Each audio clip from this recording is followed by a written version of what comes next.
ഗസയിലെ ജനതയെ ഒഴിപ്പിക്കാനുള്ള ട്രംപിന്റെ നീക്കത്തിനെതിരെ പല കോണുകളിൽ നിന്നും വിമർശനം ഉയർന്നിരുന്നു. ജനിച്ചു വളർന്ന മണ്ണിൽ നിന്ന് ഗസക്കാരെ ഈജിപ്ത് അടക്കമുള്ള രാജ്യങ്ങൾ ഏറ്റെടുക്കണമെന്നായിരുന്നു ട്രംപിന്റെ പ്രസ്താവന.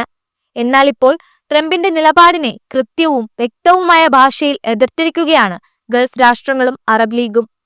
സംയുക്ത പ്രസ്താവനയാണ് അവർ നടത്തിയതും. ഗസയിൽ നിന്ന് പാലസ്തീനികളെ അയൽ രാജ്യമായ ഈജിപ്തിലേക്കും ജോർദാനിലേക്കും ബലമായി മാറ്റാനുള്ള US പ്രസിഡന്റ് ഡൊണാൾഡ് ട്രംപിന്റെ നിർദ്ദേശം തള്ളുന്നതായി പ്രസ്താവനയിൽ വ്യക്തമാക്കി.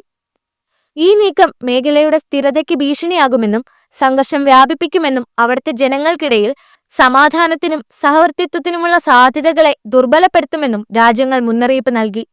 Saudi Arabia, UAE, Qatar, Egypt തുടങ്ങിയവയും അറബ് രാഷ്ട്രങ്ങളുമാണ് ട്രംപിന്റെ ആവശ്യം തള്ളിയത്. Egypt, Jordan, Saudi Arabia, UAE, Qatar എന്നിവിടങ്ങളിലെ ഉന്നത നയതന്ത്രജ്ഞരും ഫലസ്തീൻ അതോറിറ്റിയുടെ നയതന്ത്രജ്ഞൻ ഹുസൈൻ അൽ ഷെയ്ഖും അറബ് ലീഗ് മേധാവി അഹമ്മദ് അബുൽ ഗെയ്ത്തും കെയ്റോയിൽ നടത്തിയ കൂടിക്കാഴ്ചയ്ക്ക് ശേഷമാണ് സംയുക്ത പ്രസ്താവന ഇറക്കിയത്.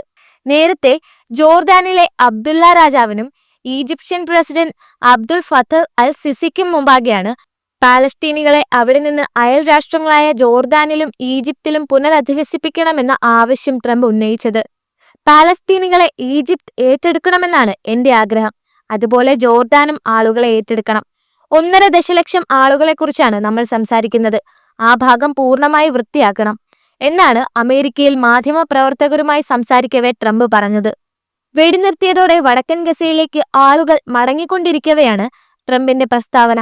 നിർദ്ദേശം ഈജിപ്തും ജോർദാനും നേരത്തെ തന്നെ തള്ളിയിരുന്നു. പാലസ്തീനുകൾ അവിടെ തന്നെ തുടരുമെന്നാണ് ട്രംപിന്റെ പ്രസ്താവനയോട് ജോർദാൻ വിദേശകാര്യമന്ത്രി ഐമൻ സഫാദി പ്രതികരിച്ചത്.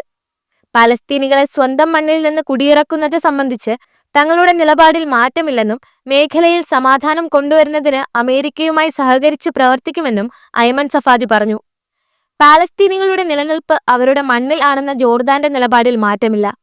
ഇക്കാര്യത്തിൽ രാജ്യത്തിന് ഉറച്ച കാഴ്ചപ്പാടുണ്ട്. പ്രശ്നത്തിന്റെ പരിഹാരം കിടക്കുന്നത് പാലസ്തീനിൽ തന്നെയാണ്. ജോർദാൻ ജോർദാനികൾക്കും പാലസ്തീൻ പാലസ്തീനികൾക്കുമുള്ളതാണെന്ന് അദ്ദേഹം കൂട്ടിച്ചേർത്തു. സമാന നിലപാടാണ് ഈജിപ്ഷ്യൻ വിദേശകാര്യ മന്ത്രാലയവും സ്വീകരിച്ചത്. പാലസ്തീൻ പ്രശ്നം രാഷ്ട്രീയമായാണ് പരിഹരിക്കേണ്ടതെന്നും പാലസ്തീനികളുടെ ചെറുത്തുനിൽപ്പിനും സ്വാതന്ത്ര്യത്തിനും വേണ്ടിയുള്ള അവകാശ പോരാട്ടത്തിനൊപ്പമാണ് എല്ലായ്പ്പോഴും ഈജിപ്തെന്നും വിദേശകാര്യ മന്ത്രാലയം ട്വീറ്റ് ചെയ്തു. ഏകപക്ഷീയമായ നടപടികൾ ശാശ്വത സമാധാനം കൊണ്ടുവരില്ല. 1967 നിർണയിച്ച അതിർത്തി പ്രകാരം പാലസ്തീനികൾക്ക് അവരുടെ ഭൂമി വിട്ടു നൽകണമെന്നാണ് ഈജിപ്തിന്റെ എല്ലാ കാലത്തെയും നിലപാടെന്നും മന്ത്രാലയം വ്യക്തമാക്കി.